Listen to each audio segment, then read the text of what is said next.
Imaginez une cité sculptée dans la pierre et la prière, une métropole fortifiée nommée Caelus, où le ciel lui-même semble retenir son souffle sous un voile perpétuel de nuages gris.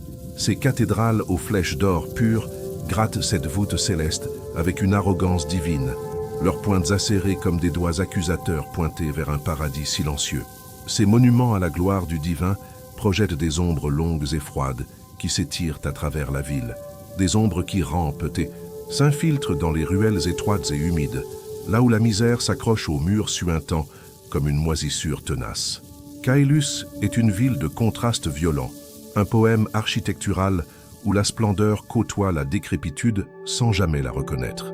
L'air y est lourd, saturé de l'odeur d'encens qui s'échappe des temples et de celle, plus âcre, de la pauvreté qui fermente dans les bas-fonds.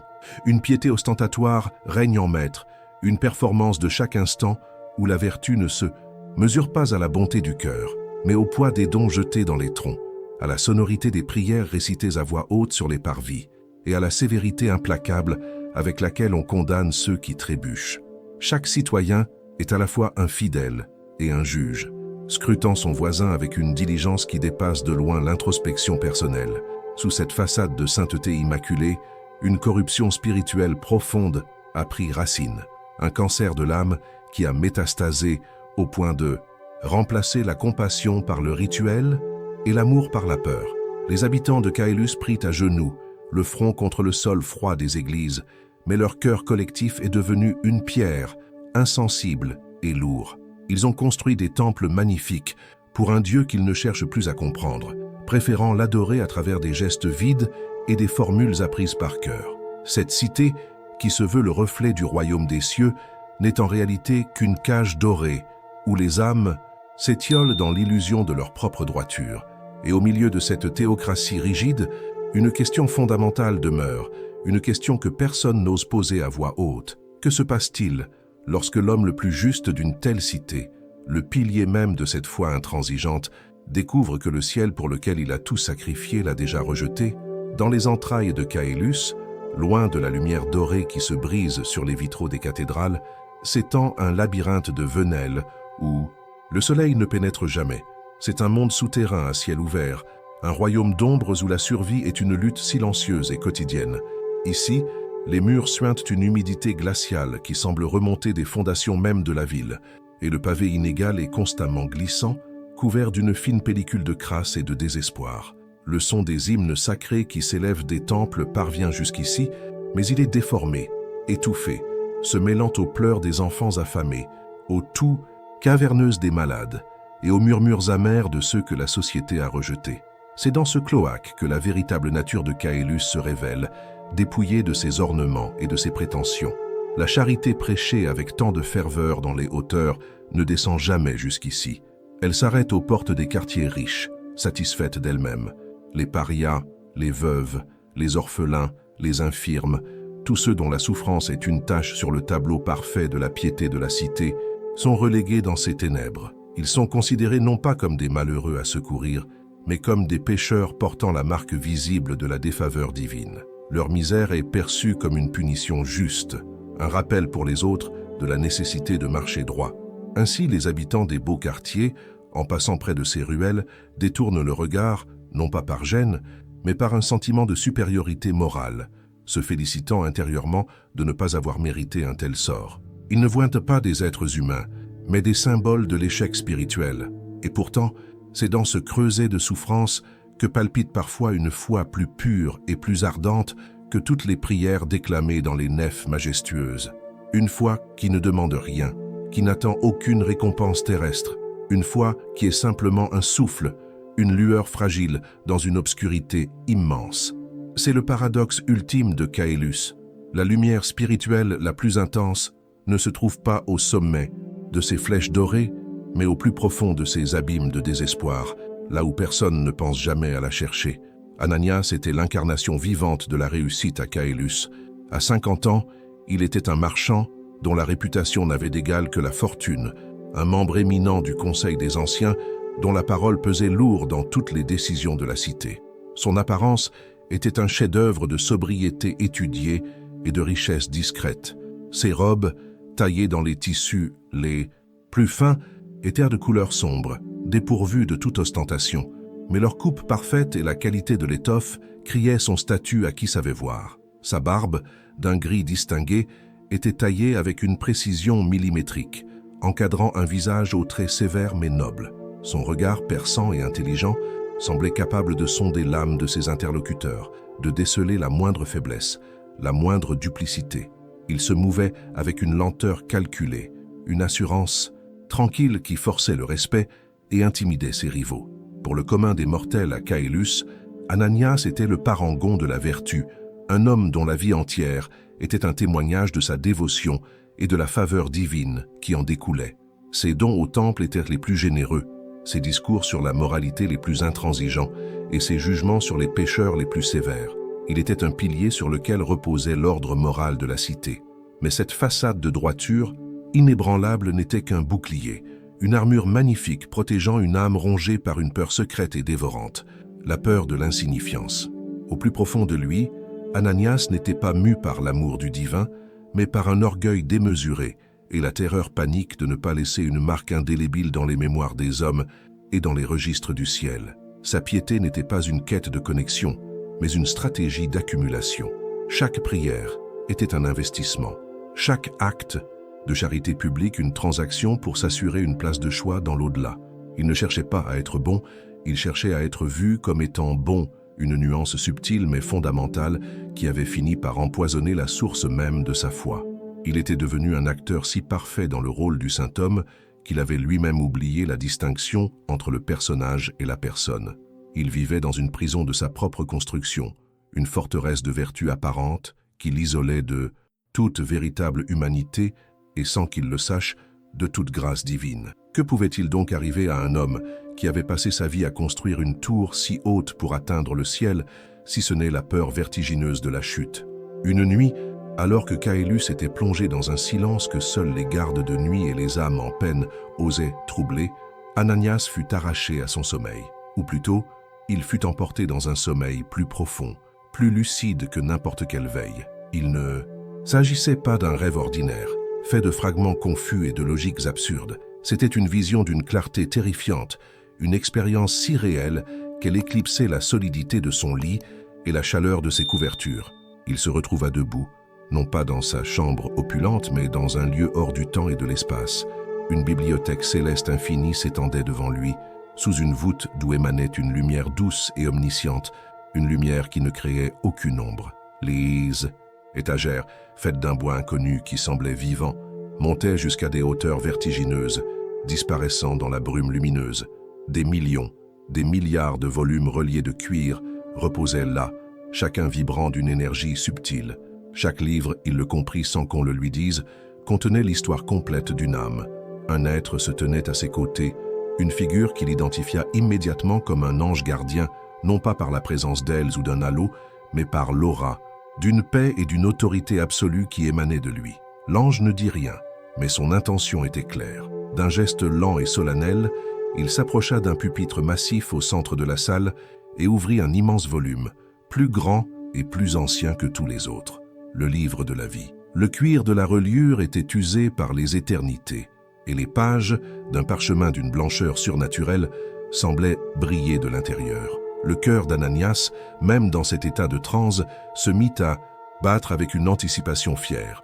C'était le moment qu'il avait attendu toute sa vie, la confirmation ultime de sa valeur. L'ange tourna les pages, le son feutré résonnant dans le silence cosmique. Chaque page était couverte d'une calligraphie de lumière, des noms inscrits en lettres de feu liquide, brillant d'une intensité variable. Ananias cherchait le sien, s'attendant à le voir resplendir plus que tous les autres. L'ange continua de tourner, traversant les âges, jusqu'à ce qu'il s'arrête, enfin, son doigt lumineux pointant une page précise. Il leva les yeux vers Ananias, son regard ni triste ni accusateur, simplement porteur d'une vérité immuable. Et c'est là que le voyage d'Ananias vers la certitude s'acheva brutalement. Le doigt de l'ange était posé sur un espace vide, un blanc immaculé et terrifiant là où son nom, Ananias, aurait dû être inscrit en lettres de lumière. Ce n'était pas une rature, ni une tache d'encre effacée. C'était un néant parfait, une absence si totale qu'elle semblait aspirer toute la lumière et toute la chaleur de la bibliothèque céleste. Le silence, qui était auparavant paisible, devint soudainement assourdissant, un vide sonore qui faisait écho au vide sur la page.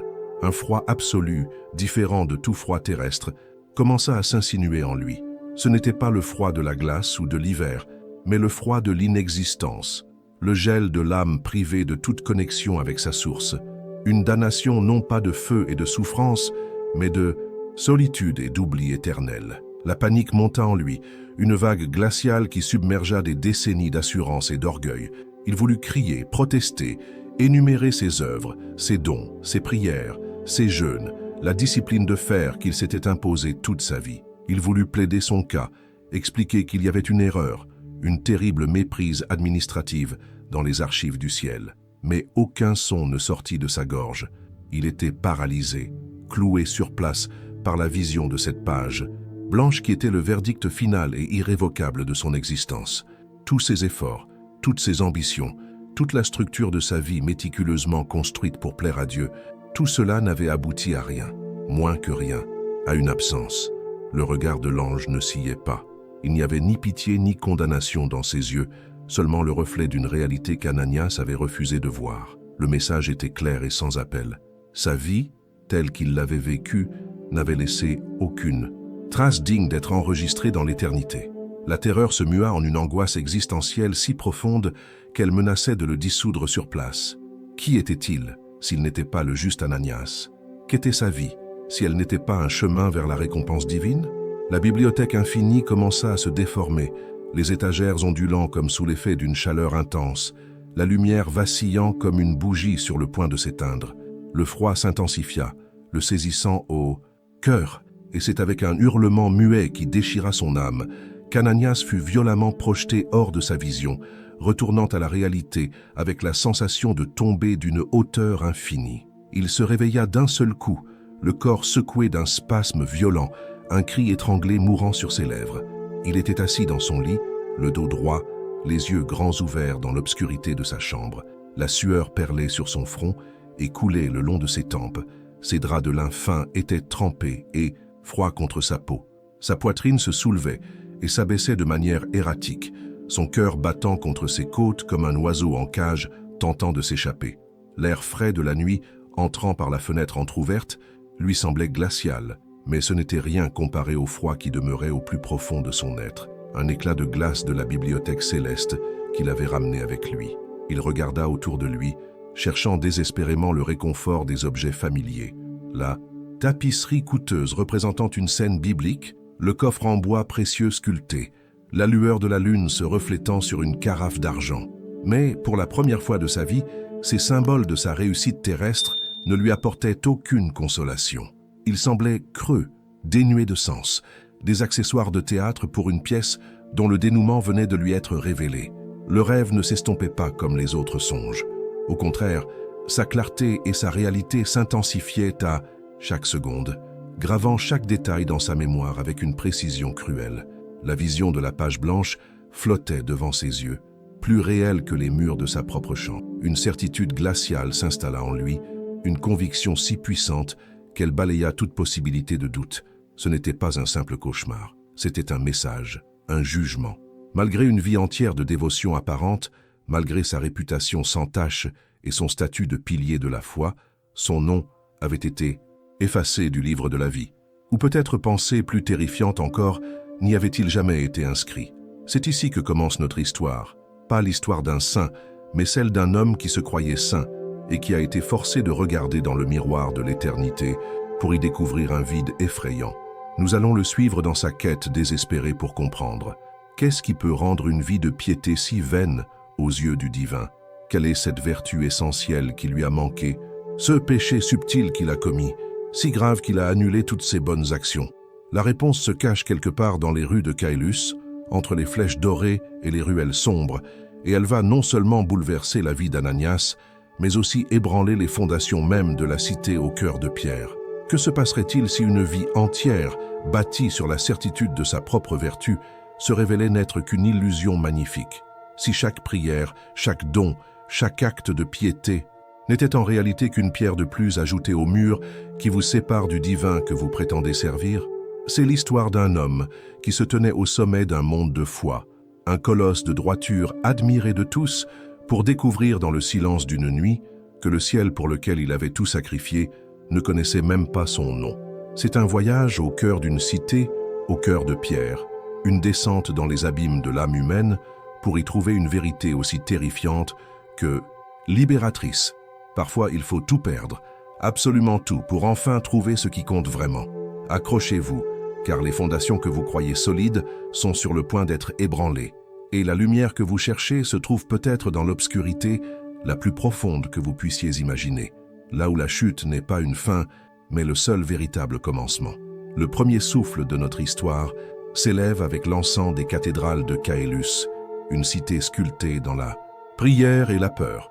Imaginez des flèches d'or pur déchirant un ciel éternellement gris, des monuments à la gloire d'un Dieu qui semble avoir détourné le regard.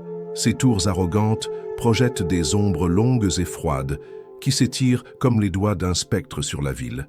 Des ombres qui s'infiltrent dans les ruelles étroites où la misère suinte des murs comme une humidité tenace. Caélus est un poème de contrastes violents, une symphonie où la splendeur des hymnes sacrés se mêle au tout caverneuse des indigents. L'air y est lourd, une mixture entêtante de parfums liturgiques et de l'odeur âcre de la pauvreté qui fermente. Ici, la piété est une performance, un spectacle de chaque instant. La vertu ne se mesure pas à la bonté du cœur, mais au tintement des pièces de monnaie dans les troncs, à la puissance des prières déclamées sur les parvis et à la sévérité implacable avec laquelle on juge le moindre faux pas de son voisin. Chaque citoyen est à la fois un fidèle et un inquisiteur, scrutant autrui avec une diligence qui dépasse de loin toute introspection personnelle, car à Caélus, il est plus important de paraître juste que de l'être.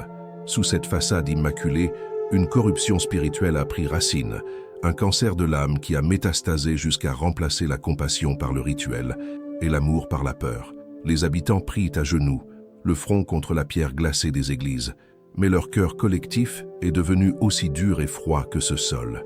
Ils ont bâti des temples magnifiques pour un Dieu qu'ils ne cherchent plus à comprendre, préférant l'adorer à travers des gestes vides et des formules apprises par cœur, une assurance contractée contre la damnation. Cette cité, qui se veut le reflet terrestre du royaume des cieux, n'est en réalité qu'une cage dorée où les âmes s'étiolent dans l'illusion de leur propre droiture, convaincus que leur prospérité matérielle est le signe infaillible de la faveur divine. Ils ont oublié une vérité fondamentale. La lumière ne se mesure pas à la hauteur des tours, mais à la chaleur qu'elle diffuse dans les lieux les plus sombres. Et dans cette théocratie rigide, une question silencieuse flotte dans l'air, une question que personne n'ose formuler à voix haute. Que reste-t-il d'une âme lorsque l'on a passé sa vie à polir son reflet plutôt qu'à soigner sa lumière intérieure? Au cœur de cette mise en scène se tenait Ananias. À 50 ans, il était l'incarnation même du succès à Caélus. Marchand richissime, membre influent du Conseil des Anciens, sa parole était un poids d'or dans toutes les décisions de la cité. Son apparence était un chef-d'œuvre de sobriété calculée. Ses robes, taillées dans les étoffes les plus rares, étaient de couleur sombre, mais leur coupe parfaite criait son statut.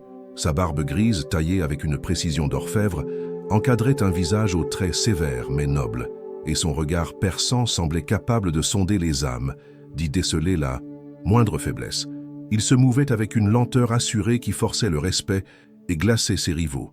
Pour le peuple, Ananias n'était pas un homme, il était un monument, le parangon de la vertu, la preuve vivante que la piété était récompensée sur terre comme au ciel. Ses dons au temple étaient légendaires, ses discours sur la moralité intransigeants et ses jugements sur les pécheurs, sans appel. Il était le pilier sur lequel reposait l'ordre moral de Caélus, un géant de la foi. Mais cette façade de droiture inébranlable n'était qu'une armure magnifique protégeant une âme terrifiée. Au plus profond de lui, Ananias n'était pas mu par l'amour du divin, mais par un orgueil démesuré et une peur panique de l'insignifiance. Il était hanté par l'idée de mourir et d'être oublié, de n'avoir été qu'un grain de poussière dans l'éternité. Sa piété n'était pas une quête de connexion, mais une stratégie d'accumulation. Chaque prière était un investissement, chaque acte de charité publique, une transaction pour s'assurer une place de choix dans l'au-delà. Il ne cherchait pas à être bon, Il cherchait à être vu comme étant bon, une nuance subtile mais fondamentale qui avait empoisonné la source même de sa foi. Il était devenu un acteur si parfait dans le rôle du saint homme qu'il avait lui-même oublié la distinction entre le personnage et la personne. Il vivait dans une prison de sa propre construction, une forteresse de vertu apparente qui l'isolait de toute véritable humanité et, sans qu'il le sache encore, de toute grâce divine. Car comment le ciel pourrait-il accueillir un homme qui passe sa vie à frapper à sa porte, non par amour, mais pour réclamer son dû? C'est alors qu'une nuit, alors que Caélus dormait sous son linceul de nuages, le monde d'Ananias bascula. Il ne fut pas simplement arraché à son sommeil, il fut emporté dans un sommeil plus lucide que n'importe quelle veille. Ce n'était pas un rêve, mais une vision d'une clarté terrifiante. Il se retrouva debout, non, dans sa chambre opulente, mais dans un lieu hors du temps et de l'espace. Une bibliothèque céleste infinie s'étendait devant lui, baignée d'une lumière douce qui ne créait aucune ombre. Des étagères, faites d'un bois vivant, montaient jusqu'à des hauteurs vertigineuses, chargées de milliards de volumes. Chaque livre, il le comprit sans qu'on le lui dise, contenait l'histoire complète d'une âme. Un être de paix et d'autorité absolue se tenait à ses côtés. Un ange gardien dont la présence était une évidence. Sans un mot, l'ange le conduisit vers un pupitre massif au centre de la salle et ouvrit un immense volume, plus ancien que le temps lui-même, le livre de la vie.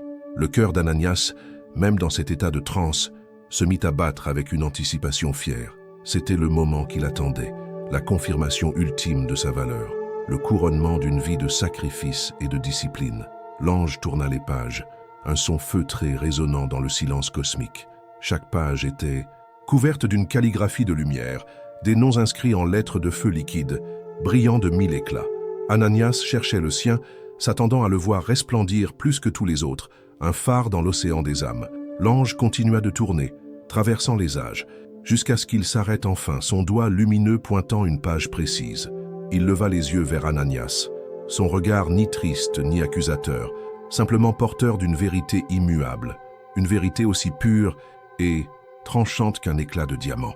Et c'est là que la tour d'orgueil qu'Ananias avait mis 50 ans à construire s'effondra en un instant, dans un fracas silencieux qui résonna dans toute l'éternité.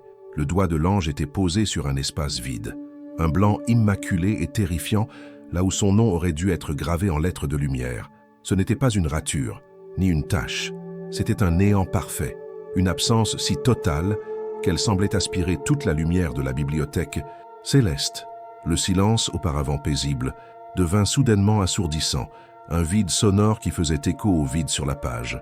Un froid absolu, différent de tout froid terrestre, s'insinua en lui. Ce n'était pas le froid de la glace, mais le froid de l'inexistence, le gel d'une âme privée de toute connexion à sa source. La panique monta, une vague glaciale qui submergea des décennies d'assurance. Il voulut crier, protester, énumérer ses œuvres, ses dons, ses prières, plaider qu'il y avait une erreur, une terrible méprise. Mais aucun son ne sortit de sa gorge. Il était paralysé, cloué sur place par la vision de cette page blanche, le verdict final et irrévocable de son existence. Tous ses efforts, toutes ses ambitions n'avaient abouti à rien, moins que rien, à une absence. Le regard de l'ange ne sciait pas. Il n'y avait ni pitié, ni condamnation, seulement le reflet d'une réalité qu'Ananias avait refusé de voir. Le message était sans appel. Sa vie, telle qu'il l'avait vécue, n'avait laissé aucune trace digne d'être enregistrée dans l'éternité. La terreur se mua en une angoisse si profonde qu'elle menaçait de le dissoudre sur place. Qui était-il, s'il n'était pas le juste Ananias? Qu'était sa vie, si elle n'était pas un chemin vers la récompense divine? La bibliothèque infinie commença à se déformer, les étagères ondulant comme sous l'effet d'une chaleur intense, la lumière vacillant comme une bougie sur le point de s'éteindre. Le froid s'intensifia, le saisissant au cœur, et c'est avec un hurlement muet qui déchira son âme qu'Ananias fut violemment projeté hors de sa vision, retournant à la réalité avec la sensation de tomber d'une hauteur infinie, une chute sans fin dans un abîme sans fond. Il se réveilla d'un seul coup, le corps secoué d'un spasme, un cri étranglé mourant sur ses lèvres. Il était assis dans son lit, les yeux grands ouverts dans l'obscurité, le cœur battant contre ses côtes comme un oiseau en cage. La sueur perlait sur son front, ses draps de lin fin étaient trempés et froids. Il regarda autour de lui, cherchant désespérément le réconfort des objets familiers, la tapisserie coûteuse, le coffre en bois précieux, la carafe d'argent. Mais pour la première fois, ces symboles de sa réussite lui semblaient creux, des accessoires de théâtre pour une pièce dont le dénouement venait de lui être révélé. La vision ne s'estompait pas. Au contraire, sa clarté s'intensifiait, gravant chaque détail dans sa mémoire avec une précision cruelle. La page blanche flottait devant ses yeux, plus réelle que les murs de sa chambre. Une certitude glaciale s'installa en lui, une conviction si puissante qu'elle balaya tout doute. Ce n'était pas un cauchemar, c'était un jugement. Son nom avait été effacé. Ou peut-être, pensée plus terrifiante encore, n'y avait-il jamais été inscrit. Les jours qui suivirent furent un enfer silencieux. Ananias essaya de reprendre le cours de sa vie, de jouer son rôle d'homme juste, mais tout sonnait faux. Chaque prière qu'il prononçait lui semblait un mensonge. Chaque don qu'il faisait un geste désespéré et futile. Il redoubla de zèle, espérant par la force de sa volonté forcer la main du ciel. Il pria plus fort, jeûna plus longtemps, jugea les autres avec une sévérité accrue, comme pour prouver que la vision s'était trompée. Mais à chaque effort, le froid dans son âme ne faisait que s'intensifier. L'angoisse le rongeait de l'intérieur, le vide de la page blanche s'élargissant en lui, menaçant de tout dévorer. Il marchait dans les rues de Caélus, acclamé par les uns, craint par les autres, mais il était l'homme le plus seul de la cité, un fantôme hanté par sa propre vacuité spirituelle. Il était un roi, sur un trône de cendres, un prêtre dans un temple désert, et il commençait à comprendre que son plus grand péché n'était peut-être pas une action, mais une absence. L'absence d'un cœur véritable. C'est dans cet état de tourment qu'il la vit, ou plutôt qu'il la vit vraiment, pour la première fois. Elara, une jeune veuve d'à peine 25 ans, une silhouette frêle assise dans l'ombre glaciale du parvis du temple, son jeune fils de 7 ans, pâle et fiévreux, blotti contre elle. Il l'avait vue des centaines de fois, comme il voyait tous les autres parias de Caélus, une tache sur la perfection de la cité, la preuve visible de la défaveur divine, une pécheresse portant le juste fardeau de sa faute. Son regard passait sur elle sans s'arrêter, avec un mélange de mépris et de satisfaction personnelle. Mais ce jour-là, alors qu'il sortait du temple, le cœur vide et l'âme en lambeaux, son regard croisa le sien. Et dans les yeux fatigués d'Elara, il ne vit ni honte ni ressentiment. Il vit une lueur, une foi silencieuse et pure, une endurance tranquille face à une souffrance inimaginable. Et il vit autre chose, quelque chose qui le frappa comme la foudre. Dans le fond de son regard, il reconnut le reflet de sa propre terreur spirituelle, la même solitude, face à un ciel silencieux. Pour la première fois de sa vie, Ananias fut poussé par une impulsion qu'il ne comprenait pas. Ce n'était pas la pitié calculée qu'il affichait en public. Ce n'était pas la charité ostentatoire destinée à acheter les faveurs du ciel. C'était autre chose, une force étrange, une curiosité désespérée. Il voulait comprendre comment cette femme, qui n'avait rien, pouvait posséder cette lueur qu'il avait cherchée toute sa vie dans ses livres de contes et ses prières grandiloquentes. Sans réfléchir, il la suivit à distance, s'enfonçant dans le labyrinthe des ruelles sombres où il ne s'était jamais aventuré. Il la vit rentrer dans un taudis humide, partager le peu de pain qu'elle avait avec son fils malade, puis s'agenouiller non pas pour réciter des prières complexes, mais pour murmurer quelques mots d'une simplicité désarmante, des mots qui n'étaient pas une demande, mais un souffle de confiance abandonné dans l'obscurité. Ce soir-là, Ananias fit quelque chose qu'il n'avait jamais fait. Il retourna dans la ruelle obscure, seul, sans témoin. Il déposa une lourde bourse d'or sur le seuil de la porte d'Elara et s'enfuit avant que quiconque puisse le voir. Cet acte, le premier de sa vie qui était totalement désintéressé, qui ne lui rapporterait ni gloire ni reconnaissance, lui procura une sensation étrange. Ce n'était pas la satisfaction orgueilleuse de ses dons publics, c'était une chaleur fragile, minuscule, une étincelle dans le froid, glacial de son âme. Ce fut le premier pas sur un chemin qu'il ne connaissait pas, un chemin qui allait le dépouiller de tout ce qu'il était. Car en aidant cette femme dans l'ombre, il avait, sans le savoir, allumé une bougie. Et dans le monde de Caélus, la plus petite lueur de vérité est capable de mettre le feu à la plus grande des forêts de mensonges. Le changement en Ananias fut d'abord subtil, presque imperceptible. Il continuait de siéger au conseil, de gérer ses affaires, mais une fissure était apparue dans son armure de certitude. Il commença à observer les gens différemment. Il voyait la peur derrière l'arrogance des prêtres, la solitude derrière la richesse de ses confrères marchands, la faim derrière les prières des fidèles. La voix de son rêve résonnait constamment dans son esprit. « Ton nom a été effacé ». Et cette phrase, qui avait d'abord été une condamnation, commençait à devenir une question. Si ses actes ne comptaient pas, alors qu'est-ce qui comptait? Il continua d'aider Elara en secret, s'assurant qu'elle et son fils ne manquent de rien, trouvant dans ses gestes anonymes un réconfort qu'aucune cérémonie publique ne lui avait jamais apporté. Une guerre silencieuse faisait rage en lui, l'orgueil de toute une vie luttant contre cette nouvelle graine d'humilité qui germait dans les ruines de son âme. Mais le monde de Caélus ne pardonne pas le changement. Ses pairs du conseil remarquèrent à sa distraction son manque de zèle dans la condamnation des pécheurs. Ses rivaux commerciaux, sentant une faiblesse, commencèrent à murmurer dans son dos, se moquant de son ramollissement. Un jour, lors d'un jugement public, alors qu'une pauvre femme était accusée de vol pour avoir nourri ses enfants, Ananias se leva. Au lieu de prononcer la sentence sévère que tous attendirent de lui, il parla de compassion. Il parla de la misère qui pousse à des actes désespérés. Il paya la dette de la femme de sa propre poche et la laissa partir. Un silence de mort tomba sur l'Assemblée. C'était plus qu'un acte de clémence. C'était un blasphème contre l'ordre établi, une remise en question du dogme selon lequel la pauvreté est la marque du péché. Ce jour-là, Ananias signa son propre arrêt. La société qu'il avait si longtemps dominée commença à se retourner contre lui. La chute fut brutale et rapide. Accusé de remettre en cause les fondements de leur foi, il fut démis de ses fonctions au conseil. Ses partenaires commerciaux l'abandonnèrent. Ses contrats furent annulés. Ses amis d'hier traversèrent la rue pour ne pas avoir à le saluer. Il perdit son statut, sa richesse et le respect qu'il avait cru acquis. En quelques mois, l'homme le plus puissant de Caélus devint un paria. Il dut vendre sa demeure opulente, ses biens précieux, pour survivre. Il se retrouva dans les mêmes ruelles sombres où il avait suivi Elara, un homme brisé, dépouillé de tout ce qui avait défini son identité. Mais alors qu'il perdait le monde extérieur, quelque chose d'inattendu se produisit à l'intérieur.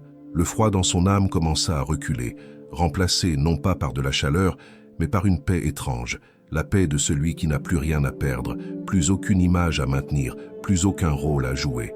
Il était devenu l'un de ces pauvres en esprit que le système de Caélus méprisait tant, et c'est dans cette pauvreté qu'il commença à trouver une richesse qu'il n'avait jamais soupçonnée. Il apprit la faim, le froid, l'humiliation, mais il apprit aussi la solidarité des démunis, la valeur d'un morceau de pain partagé, la chaleur d'un sourire sincère. Elara, apprenant son sort, vint à lui. Elle ne lui offrit pas de pitié, mais une simple camaraderie. Elle partagea avec lui sa maigre nourriture et sa foi inébranlable. Ananias, l'ancien juge suprême, écoutait maintenant humblement les paroles simples de cette femme que le monde avait condamnée. Il ne priait plus pour être vu ou pour obtenir une récompense. Ses prières devinrent des murmures, comme celles d'Elara. Des conversations silencieuses avec ce divin qu'il commençait à peine à entrevoir, non pas comme un juge distant, mais comme une présence au cœur de la souffrance. Les épreuves l'avaient ruiné, et sa santé déclina rapidement. Ananias, malade et affaibli, se retrouva sur son lit de mort dans une humble chambre des bas-fonds, veillé par Elara et son fils, maintenant en meilleure santé. Il n'avait plus peur. L'angoisse de la page blanche avait disparu. Il ferma les yeux, et la vision revint. Mais cette fois, ce n'était pas la bibliothèque froide et silencieuse. Il se tenait devant un trône de lumière insoutenable, et le livre de la vie était ouvert devant lui. Une voix qui était à la fois tonnerre et silence lui demanda de rendre compte de sa vie. Poussé par une vieille habitude, Ananias commença à énumérer ses œuvres passées. « J'ai construit une aile du temple, j'ai financé des orphelinats, j'ai donné aux pauvres. »